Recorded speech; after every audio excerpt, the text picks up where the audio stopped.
She finally got pregnant, but something felt off. I never thought I'd be the guy writing something like this. I used to scroll through these kinds of posts late at night and think, damn, I can't imagine going through that. But here I am, sitting in a half-empty apartment, staring at a crib I put together myself for a baby that might not even be mine. I'm 34. My soon-to-be ex-wife is 32. Let's call her Emily. We've been together since we were 22, met in college, fell hard and fast. She was bright, ambitious, the kind of girl who always had a 5-year plan. I was the laid-back one who balanced her out. We got married at 26, moved to a mid-sized city in Ohio, where she started climbing the corporate ladder in marketing, and I opened a small business doing home renovations. Everything was going according to plan, until we started trying for a baby. The infertility years, we tried for 4 years. 4 years of doctors, tears, awkward appointments, scheduling sex like it was a board meeting. At first it was fun, we're making a baby. But after the first year, it started to wear us down. We did all the tests. Everything seemed fine, technically. Just unexplained infertility. Emily started blaming herself. I'd find her crying in the shower, or quietly deleting pregnancy announcement posts on Instagram. I did everything I could to support her. I went to every appointment, held her hand through every blood draw, sat with her on the bathroom floor when another test came back negative. At one point, she said to me, "Maybe we're not meant to be parents." I didn't know what to say to that. I wanted kids, I still do, but I loved her more. I told her if it's just us forever, I'd still be happy. Eventually, we talked about IVF, but the cost scared us. Then one day out of nowhere, she told me she was pregnant. The miracle. I remember that day like it was a movie.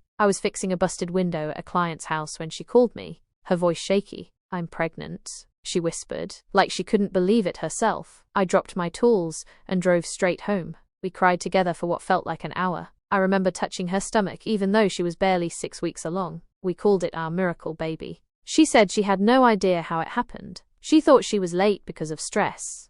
But a test confirmed it. Then the blood work. Then the ultrasound. She was really pregnant. No IVF. No treatment. Just happened. I was suspicious for half a second. I don't know why. Just a flicker of doubt. But I shoved it down. This was Emily, the woman I'd loved for over a decade. There was no way she'd cheat. She was finally happy again. Or so I thought. Cracks in the foundation. The first trimester was rough. Morning sickness, fatigue, mood swings. I chalked it all up to hormones. I was patient, tried to give her space, picked up extra work so she could rest more. But around month 4, she started getting distant. She wasn't as excited to plan the nursery, didn't want to take belly photos like we'd talked about, said she was tired, overwhelmed, didn't feel cute. I remember buying a tiny Browns onesie and showing it to her. She smiled, but it didn't reach her eyes. "You okay?" I asked. She nodded. "Just tired." I believed her. I wanted to believe her. She started working later again. Back-to-back meetings after 6 p.m. She'd come home, barely touch her dinner, and say she needed to lie down. On weekends, she'd go for walks alone to clear her head. Her phone was always face down. I noticed she started locking it with a passcode. It felt like we were roommates, no strangers, and it hurt. But I told myself it was the pregnancy. People go through rough patches. This was just ours. Until one night, about a month before her due date, I woke up at 2 a.m. and realized she wasn't in bed. I found her in the living room, curled up on the couch, holding her phone. She looked startled when I walked in. "You okay?" I asked. She nodded too quickly. "Just couldn't sleep." She was crying. I could tell. Talk to me. What's going on?" She shook her head. "I'm just overwhelmed. I feel like I'm losing myself. Everything's changing." I knelt beside her and held her hand. "We're in this together. You're not alone." She started sobbing then. The kind of cry that shakes your whole body. I stayed with her all night. In the morning, she acted like it never happened. I didn't push. I figured she was scared, hormonal, nearing the end of a tough pregnancy. I tried to be understanding. But the doubt, that flicker from before, it started growing. Delivery day, when our daughter was born, all of it melted away, at least for a while. I watched her come into the world screaming and pink, a full head of dark hair. She looked like a mix of us. Or so I thought. I held Emily's hand while she cried, whispering, "She's perfect, she's perfect." And for the next few weeks, everything felt good. Tired, but good. Late nights, early mornings, spit up on my shirts, but I didn't care. I was dad. I loved that little girl more than I thought possible. Emily seemed more present too, calmer, like the anxiety had passed. We named her Lily. I remember one moment, about a month in, where I looked at them, Emily rocking Lily to sleep, and thought, This is what happiness is. But happiness, I've learned, is fragile. The comment that shattered everything. About 6 weeks after Lily was born, we went to a little barbecue at her cousin's place. Everyone wanted to meet the baby. Emily was showing her off to her aunt and cousins. I was a few feet away, sipping a beer, just watching. Then I heard her cousin laugh and say, "Wow, she looks so much like Logan." I blinked. Who the hell was Logan? I walked over and said, "Who's Logan?" Emily froze. Her smile vanished. Her cousin didn't pick up on it and said, "Oh, just this guy from Emily's office. They work together, right, Em?" Emily forced a smile. "Yeah, we used to work together on a campaign. Not anymore." Something about the way she said it made my stomach drop. I didn't say anything in the moment, just filed the name away in my head. That night, after Emily went to bed, I looked through her old emails. She had once left her work email signed in on our shared laptop, and I found one. From Logan. Short, casual, but too familiar. "Miss seeing you around. Coffee next week?" This was dated 2 weeks before she told me she was pregnant. My heart started racing. I kept digging. I found another email, then a third. They'd clearly been seeing each other outside of work. Lots of looking forward to tonight, and I needed that. The timeline didn't match up. She hadn't been distant after she got pregnant. She got distant before. The coldness, the late work nights, the walks. It all lined up with the start of her pregnancy. And that's when the flicker turned into a fire. I asked for a DNA test, and everything fell apart. After I found those emails, I couldn't sleep. I just sat there in the dark, listening to the baby monitor buzz softly from our bedroom, while my entire reality cracked open in front of me. Emily, my wife of almost a decade, the woman I'd gone through hell and back with to start a family, had been seeing someone else, maybe even sleeping with him. And the worst part? I didn't know if Lily was mine. That thought hit me like a truck. I remember physically recoiling from it, like I'd been punched in the gut. I had fed her, rocked her to sleep, kissed her tiny forehead 1,000 times. I loved her, but suddenly I felt like I was standing on a trap door, and someone had just pulled the lever. I stared at that email from Logan for what felt like hours. Just one line. "Miss seeing you around. Coffee next week?" The tone was too casual, too intimate, especially for someone she supposedly used to work with. I wanted to go into the bedroom and wake Emily up right then, demand answers, scream, cry, something. But I didn't. Lily was asleep in her bassinet. I couldn't blow up her world like that yet. So I waited until morning. The confrontation. Emily was in the kitchen the next day, hair tied up, wearing that grey hoodie she always stole from me. She was making coffee and bouncing Lily gently in her arms. I walked in and said, as calmly as I could, "Who's Logan?" She froze. Just stopped moving entirely. Her hand hovered mid-air over the Keurig. Then she looked up. "What? You heard me. Who's Logan?" She didn't answer right away. Her eyes flicked back and forth, calculating. "He's a co-worker. We used to work on the same campaign last year." "Did you sleep with him?" Her eyes widened. "What? No. What the hell, Jason?" I walked over and took Lily from her arms gently. My hands were shaking. "I saw the emails, Emily. Don't lie to me." Her face dropped. "You went through my email?" "I was trying to find a contractor invoice. You left it open." That was a lie, but a small one, compared to hers. She turned pale. "Jason, it wasn't like that." I almost laughed. "Wasn't like what, exactly?" There was a long, heavy silence. Then she finally said it. "We kissed. A few times. It was stupid. I was overwhelmed. I felt broken, like a failure. I didn't sleep with him. I swear." I didn't believe her. I wanted to, but I didn't. "You expect me to believe that? You pulled away from me for months. You barely touched me. Then you magically get pregnant out of nowhere." Her eyes filled with tears. "I know how it looks. But Jason, she's your daughter." And then I said it. "I want a DNA test." The fallout. She stared at me like I'd slapped her. "No," she said. "Absolutely not. That's insane." "Then what are you hiding?" "I'm not hiding anything. She's yours. You're her father." "How can you even say that?" "Because you cheated on me. Or at the very least, you emotionally cheated. And now the math doesn't add up." She shook her head, backing away like I was some kind of monster. "I can't believe you're doing this, after everything we've been through. I have to know, Em, for my sanity. I look at her, and I want to believe she's mine. But I can't just ignore this. I won't." She started sobbing again, real, ugly crying. I stood there holding Lily, who had started fussing from the tension in the room. "You're going to destroy us," she whispered. "No," I said quietly. "You already did. The test. I ordered the test online that same day. One of those kits that tests the alleged father and the baby, using a cheek swab. No blood.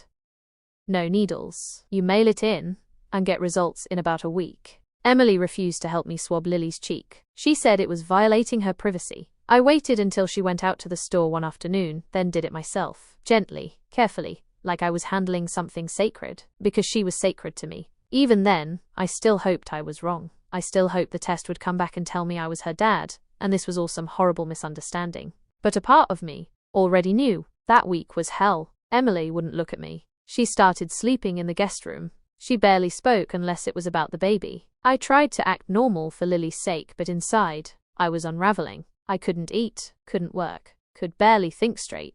Then the email came in. Subject line, DNA paternity test results ready. My hands were shaking so hard I could barely click it open. I scrolled to the results section. Probability of paternity, 0.00%. My stomach dropped. I read it 3 more times, just to make sure I wasn't hallucinating. But there it was, plain as day. I wasn't Lily's father. I sat on the couch and stared at the wall for what felt like an hour. I didn't cry. I didn't scream. I just felt empty. Completely, devastatingly empty. The breakdown. Emily got home about an hour later. I was still sitting there, test results open on my phone. She saw the look on my face, and her whole body slumped. You got the results, she said quietly. I nodded. Was I right? She asked, barely above a whisper. I handed her the phone. She didn't even read it. Just looked at it for 2 seconds before collapsing onto the floor. I had never seen someone break down like that. She wailed. Like an animal. I should have felt vindicated, but I didn't. I just sat there while she curled up on the hardwood floor, sobbing. I'm so sorry, she kept repeating. I'm so sorry. I didn't say anything. I couldn't. When she finally calmed down, she told me everything. She had slept with Logan, more than once. It started around the time we'd officially started talking about IVF, when she was feeling hopeless and disconnected. She said she didn't plan to. It just happened. The phrase every betrayed partner hates most. It just happened. She got pregnant a few weeks later. She wasn't sure whose it was, but she prayed it was mine, convinced herself it was, told herself that if she just buried the affair and moved forward, everything would be fine. I wanted it to be yours so badly, she whispered. I swear I did, but it wasn't. What now? I didn't know what to do. I loved Lily, still loved her. That didn't just turn off like a switch. I was the one who stayed up with her when she had gas pains. I was the one who sang to her when she wouldn't sleep. I'd already started dreaming about her first birthday, her first steps, teaching her how to ride a bike. But she wasn't mine, not biologically, not legally. And now, maybe not at all. I told Emily I needed space, packed a bag and went to stay at my brother's place. It's been 3 weeks since I left. 3 weeks of confusion, pain, anger, and guilt. I visit Lily once a week. Emily's been texting me non-stop, begging me to come back, to go to therapy, to work through this. But I don't know if I can, because every time I look at that little girl who I still love, I'm reminded of the betrayal, of the lies, of the fact that Emily stole something sacred from me. Not just the truth. She stole the right to experience fatherhood without doubt, without suspicion, without heartbreak. And I don't know if I can forgive her for that. Everyone had an opinion, but none of them were living my life. After the DNA test came back, I moved into my brother's spare room. It was cramped and smelled vaguely like old gym socks, but it was quiet. No crying baby. No tense silence from a wife I didn't trust. No smiling photos of a life that now felt fake. It gave me room to think, to hurt. I stayed off social media, didn't tell many people what had happened, not at first. Part of me was embarrassed, ashamed even. I kept asking myself, how did I not see it? How could I be so stupid? But the truth is, when you love someone, you don't think they're capable of shattering you. Not like this. I spent hours lying awake at night thinking about Lily, wondering if she missed me, wondering if I was a horrible person for leaving her, wondering if I could ever go back, even just for her. And then came the questions I wasn't ready for. The reactions. I told my brother first. He already knew something was wrong. I'd shown up at his door with a duffel bag and dead eyes. When I finally told him, he sat there for a while, just shaking his head. Jesus, man, he said. What are you gonna do? I didn't know. I told my parents next. My mom cried. My dad went silent in that way that dads do when they're holding in a volcano. He finally said, you don't owe that woman anything. You've given her everything, and she threw it away. And then came the family grapevine. Emily's parents reached out. Her mom called me, of all people, and said, we had no idea. We're so sorry. Please don't abandon Lily. She needs you.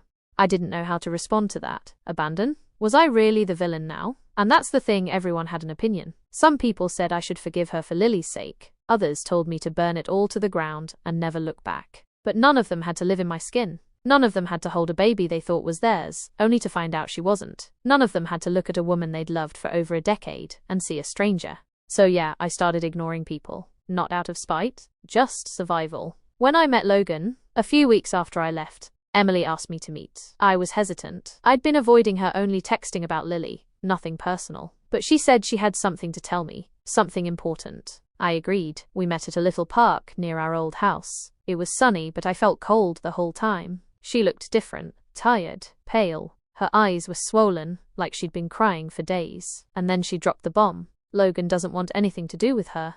I stared at her. What? I told him, after the DNA results. I gave him a chance to step up. He said he wasn't ready for that kind of responsibility. I laughed. I couldn't help it. A bitter, humorless sound. So's ready to screw you behind my back, but not ready to be a dad?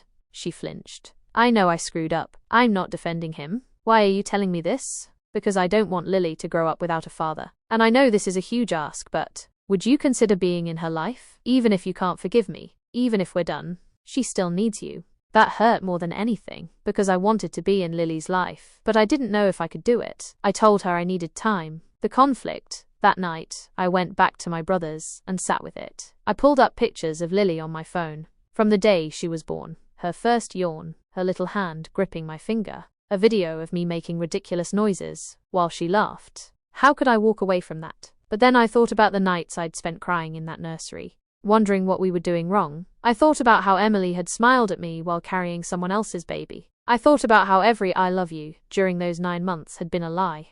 Was I supposed to parent the physical result of my wife's betrayal? It felt like being asked to raise a reminder of the worst pain I'd ever experienced. And yet none of this was Lily's fault. She didn't ask to be born into this mess. She didn't ask for a lying mother and a ghost for a biological dad.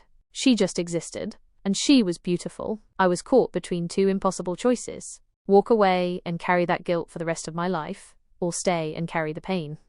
The visit. About a week later, I asked to see Lily. Emily agreed. Said she'd take her to the same park we met at before. I didn't want to go back to the house. I wasn't ready for that. When I got there, Lily was bundled up in a little yellow onesie with a duck on the front. Emily was holding her, but when Lily saw me, she lit up. She recognized me. She reached for me. I almost lost it right then and there. I took her in my arms, and she gurgled and buried her face in my chest like she'd been waiting for me. My heart cracked open again. Not from pain this time, but from something deeper. Love. Real, raw, unconditional love. And in that moment, I realized something. I might not be her biological father, but I was her dad. I was the one who rocked her to sleep, who learned how to swaddle from YouTube, who warmed up bottles at 3 a.m., who read her Goodnight Moon with different voices for each animal. Logan might have provided the DNA, but he was a sperm donor, not a father. So I looked at Emily and said, I want shared custody. She blinked. You do? I'll talk to a lawyer. We'll figure it out. But I want to be in her life. No matter what happens between us, you and I are done, but I won't abandon her. She nodded. Tears streamed down her face. Thank you. But I didn't do it for her. I did it for Lily. The legal mess. I talked to a lawyer the next day. Explained the whole situation. He looked at me like I'd grown a third head. She's not your biological child, and you're not listed as the legal father on the birth certificate, he said. You've got no rights. What if I want to get rights? You can try to pursue de facto parenthood, but it varies by state. You'd have to prove that you've acted as her father, and that being in her life is in her best interest. And prepare yourself. It could mean going up against the actual biological father. I told him Logan didn't want her. Then he might waive parental rights. But until then, it's messy. That's where I am now. In limbo. I still see Lily twice a week, unofficially. Emily's cooperating. For now, we've been civil. But I've made it clear. I'm not doing this to play happy family. I'm doing it because that little girl, despite everything, is my daughter in the only way that matters. And I'll fight for her, no matter what. Fighting for a child who was never mine. When I told my lawyer I wanted to pursue custody of Lily, he looked at me like I was nuts. She's not yours biologically. And without a marriage in good standing or your name on the birth certificate, you're basically a stranger in the eyes of the courts. I told him I didn't care. I wasn't about to walk away from the child I'd raised, DNA be damned. He gave me that tight-lipped nod lawyers do when they know your odds are crap but respect the hell out of you for trying. So we filed a petition to establish de facto parenthood. It's a long shot, depending on the judge and the state, but it was my only shot. It meant showing the court that I had been Lily's father in every meaningful way, financially, emotionally, physically. and that removing me from her life would do her more harm than good. It also meant something else. Bringing Logan into the fold. Logan's back in the picture. We needed him to either sign over his parental rights or contest them. At first, Emily was reluctant. He's not a good guy, she said. If we stir this up, who knows what he'll do? But we didn't have a choice. My lawyer filed a notice, and Logan was officially informed. He responded exactly the way I expected. Like a coward, he lawyered up and sent a statement through his attorney. He wanted nothing to do with Lily. He was prepared to sign over parental rights under one condition. He wanted legal immunity from child support. Emily hit the ceiling. That selfish son of a bitch. He was fine risking a pregnancy, but now he wants to erase himself like she's some mistake. I almost reminded her that she was the one who opened that door in the first place. But I bit my tongue. I wasn't fighting for revenge. I was fighting for Lily. And truth be told, I was relieved. If Logan signed away his rights, that meant one less obstacle between me and some kind of legal relationship with her. But then, something unexpected happened. The guardianship bomb. We got a call from Logan's lawyer. Apparently, Logan had talked to his parents, Lily's biological grandparents. And guess what? They wanted to be involved. Suddenly, this was more than just Emily and me. His parents wanted visitation rights. I met them once, briefly. They requested a meeting with me and Emily before they made any formal filing. We met at a mediator's office. They were polite, upper-middle-class types. His dad was a retired professor. His mum was the churchy but judgmental kind. I could see where Logan got his entitled smugness. They said they were heartbroken that Logan had acted the way he did, that they never even knew about Lily until recently. They said they didn't want to take her away, just have a relationship. I didn't trust them, not even a little. Emily, for all her flaws, didn't either. We both left that meeting rattled. And now, suddenly, she and I were aligned again, at least about Lily's safety. I won't let them confuse her or manipulate her, she said. We'll handle this, together. That part of it was surreal. Here we were, months after the biggest betrayal of my life, suddenly talking like co-parents. Not married, not even friends. Just two broken people trying to protect a child that neither of us had made the usual way. My family's reaction? Word spread to my family that I was fighting for Lily. Some supported me. My mum, especially. She sent me long texts about how being a father wasn't about blood, that God had chosen me to be Lily's real dad. Others, like my sister, weren't so charitable. Why would you even want to raise a constant reminder of your wife's cheating? She asked over the phone one night. You're martyring yourself for a kid who'll never even know what happened. She'll know, I said. What? You're going to tell her one day? If I stay in her life long enough, I'll have to. I don't believe in secrets, my sister sighed. You're stronger than me, maybe. Or maybe I was just too weak to let go. I think that's what people don't get. Walking away would have been easier in some ways, cleaner, but it would have killed me. Every birthday I missed, every laugh I didn't hear, every first I wasn't there for would have haunted me. I'd already lost a wife. I wasn't going to lose a daughter too. Therapy. The lawyer recommended I start seeing a therapist to help with the case. Judges like to see emotional stability in custody fights. I went reluctantly at first, but the sessions ended up helping more than I expected. I remember telling her one day, I'm trying to love a child I helped raise but didn't create. I'm trying to forgive a woman I still love and can't trust. And I'm trying to live a life I didn't choose. She looked at me and said, You're grieving. Not just a person, but a future. And grief doesn't follow logic. That hit me hard, because she was right. I wasn't just grieving the affair. I was grieving the life I thought I had. The version of fatherhood I'd imagined. The family I thought I was building. Everything after that affair was a counterfeit. Same shapes, different material.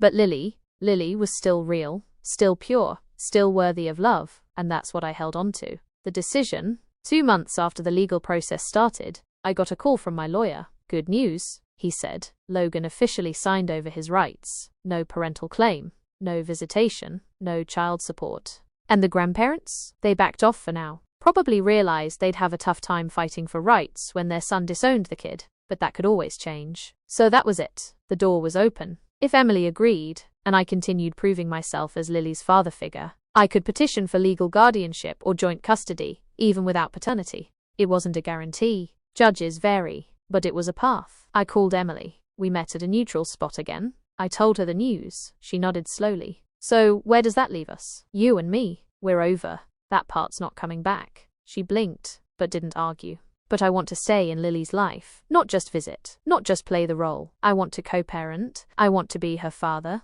Emily started to cry. But this time, they weren't panic tears. Just quiet ones. Acceptance. Okay, she said. Let's do it. We signed an informal agreement with our lawyers, pending a formal court date. I would have 3 days a week with Lily. Shared holidays. Full parental involvement in decisions. It wasn't official yet, but it was a start. The final test. One night, a few weeks later, Lily got sick while she was staying with me. Fever. Vomiting. Wouldn't eat. Wouldn't sleep. I panicked. I wrapped her up. Drove to urgent care. Called Emily from the parking lot. She rushed over. We were both there, side by side, while the nurses checked her vitals and ran tests. She had a stomach bug. Nothing serious, but I'll never forget the feeling of helplessness, of holding her tiny hand and whispering, "I've got you, baby. I'm right here." That was the night I stopped caring about DNA forever. She didn't need my genes. She needed me. And I was done punishing her for someone else's betrayal. She's not mine, but she's my daughter.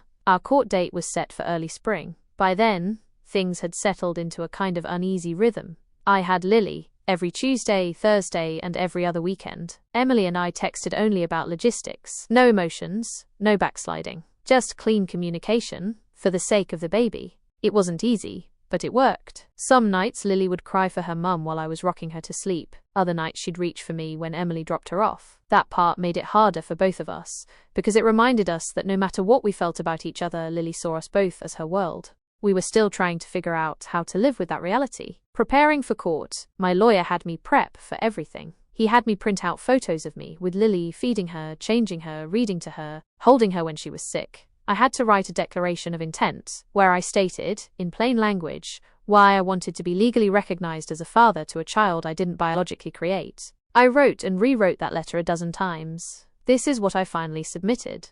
To the Honorable Court. I am not Lily's biological father. That fact broke me once. But over the past year, I have come to realize that biology is not what defines a parent. I was there when she was born. I was the one who stayed up all night feeding her, who learned how to change diapers, who soothed her through fevers and cried when she laughed for the first time. I love her, fully, and without condition, and I want to be a permanent, stable presence in her life, because she deserves that, even if her life didn't begin the way any of us planned. I ask the court to consider not my DNA, but my commitment. Sincerely, it was the most vulnerable thing I'd written in my life. When I handed it over, my lawyer just nodded and said, "Good, it's human, it matters." The day of the hearing, family court is weirdly quiet. No dramatic music, no shouting lawyers, just a lot of nervous parents, crying kids, and worn-out judges, trying to make the best of awful situations. Emily sat across the aisle from me. She wore a muted blue dress, and looked tired but calm. I could tell she'd been crying in the car before coming in. I didn't ask.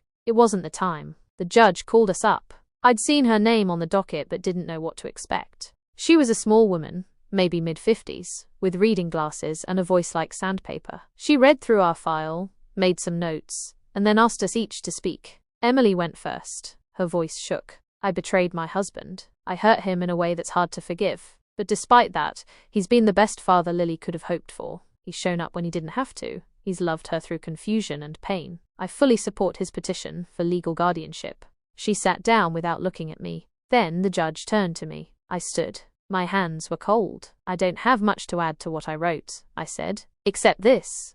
I've lost a lot over the past year. I lost trust. I lost my marriage. I lost the idea of what my family was supposed to be. But I still have Lily, and I want to keep being her dad, not just in practice, but in law." The judge sat there for a long time, silent. Then she nodded. Under the circumstances, and with the support of the biological mother and the absence of a claim from the biological father, I find it in the child's best interest to grant legal guardianship to the petitioner. You are now her legal co-parent. Just like that, it was done. I sat back down slowly. Emily looked at me, her eyes full of something I couldn't quite name. Regret, maybe? Gratitude. A kind of distant affection that comes from knowing you once loved someone who deserved better. I didn't smile. I didn't cry. I just breathed. A new chapter. The months that followed were quiet, which is exactly what I needed. Emily and I fell into a routine. We used a shared calendar app to manage custody. We did birthday parties together, exchanged photos, kept things civil for Lily. We weren't friends, but we weren't enemies either. Sometimes people ask if I still love her. The truth? Part of me always will. That's the curse of long-term love. Even when it dies, it leaves fingerprints. But I'll never go back. Some doors, once shut, have to stay that way, even if you can still see through the cracks. Lily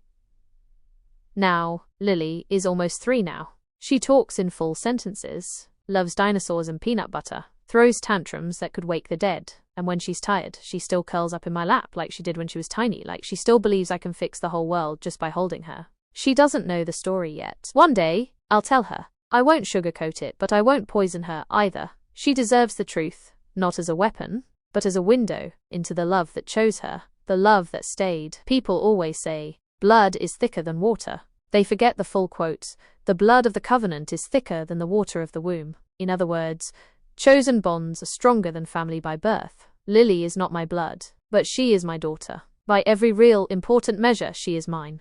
Final thoughts. If you're reading this because you're going through something similar, maybe you found out your child isn't yours, maybe someone betrayed you, maybe you're holding a broken heart in one hand and a baby bottle in the other. Here's what I'll say. There's no right answer. There's only your answer. Some people walk away, and they have every right to. Some people stay, and it costs them. I stayed. It cost me peace, sleep, pride, friends, but it gave me Lily. And for me, she's worth it.